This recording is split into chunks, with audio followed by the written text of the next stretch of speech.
What is this the output. ये T1 T2 T3 क्या है, trip output, trip relay output, जिसको हम बोल देंगे ट्रिप रिले आउटपुट। इसमें अरे ये सारे सर्किट में यूज़ होने वाला है। अभी हम जो इंटरलॉकिंग सर्किट पढ़ेंगे ना, ये सब चीज़ें बेसिक्स में पढ़ा रहा हूँ। अभी मेन हमारा गेम चालू नहीं हुआ बाबू, अभी गेम आगे बढ़ेगा। ये डब्बा बनाया गया है, इसमें क्या है, ये आउटपुट होगा, इसी आउटपुट को दिखाया गया है। और यहाँ पे क्रॉस रेफरेंस दिया गया है कि A1 कहाँ पे यूज हो रहा है, क्या हुआ, हाँ ऐसा, हाँ वो गिरता है पानी ऊपर से। अरे ऐसे गिरता नहीं है, अनसेफ है। ये T1 का कहाँ पे यूज़ हो रहा है, देखो 9.08, T1 9.08, पेज नंबर 9, T1 9.0 अरे B है, B 8 नहीं है, B है, ये देखो, ये KR1 लिखा ना, KR1, फिर यहाँ पे भी लिखा हुआ है 5-2A, वही 5-2A, ये डब्बा समझ में आया। तो ये इस डब्बे के अंदर की वायरिंग ऐसे बनाई गई है। ये रिले कहाँ पर लिया जा रहा है, देखो रिले, ये रिले दोनों को इंटरलॉक करके, ये क्या है, लॉकआउट रिले नॉट ऑपरेटेड। ये AK86 करके एक रिले है जो इंटरलॉक के लिए यूज होता है, वो ऑपरेट हो रहा है। अगर ये रिले से ऑन कमांड आ गया या इससे आ गया, ये लॉकआउट रिले ऑन हो जाएगा और मेरा ड्राइव अनहेल्दी हो जाएगा। अंडरस्टैंड, ये इंटरलॉकिंग है। अभी इस पर आएंगे, यही मेन चीज़ है जो है इंटरलॉक है ना, यही मेन लॉजिक है, समझना, ठीक है। चलो ये पेज में कुछ है नहीं, अब मैं यहाँ तक मैंने ये समझाया, ये रिले सर्किट बना दिया। अभी अगली से है ऑक्सिलरी सप्लाई सर्किट।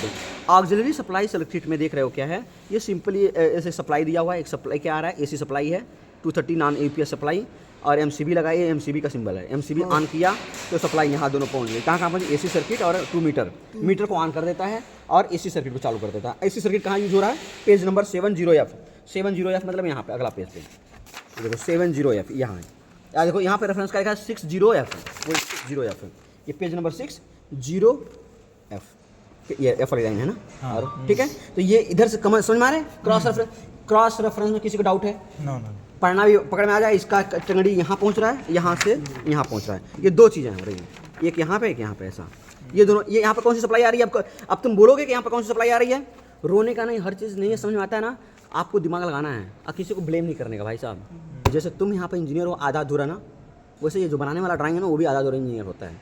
बनवाता कौन है, हमारे जैसे लोग, अब बनाने वाला कौन होता है, तुम्हारे जैसे लोग जो सीख रहे होते हैं, और वो आधा अधूरा लिख देते हैं। वो चाहता था यहाँ लिख सकता था वोल्टेज, लेकिन नहीं लिखा, क्या है लिखा है वहाँ, इतना काफ़ी है। तो रोने का नहीं। अब ये इससे अपनी अकल भी खुलती है कि हमारा दिमाग बराबर चल रहा है। 1 और 2 यहाँ देखो क्या लिखा है, 1 नंबर है 2 नंबर है, क्या है, व्हाट इज 1 इज व्हाट, नहीं 1 नंबर क्या है, फेरुल नंबर है, ये 1 और 2 क्लियर है, ये फेरुल है, ये फेरुल नंबर है, और ये ऐसा है, समझ में आ गया।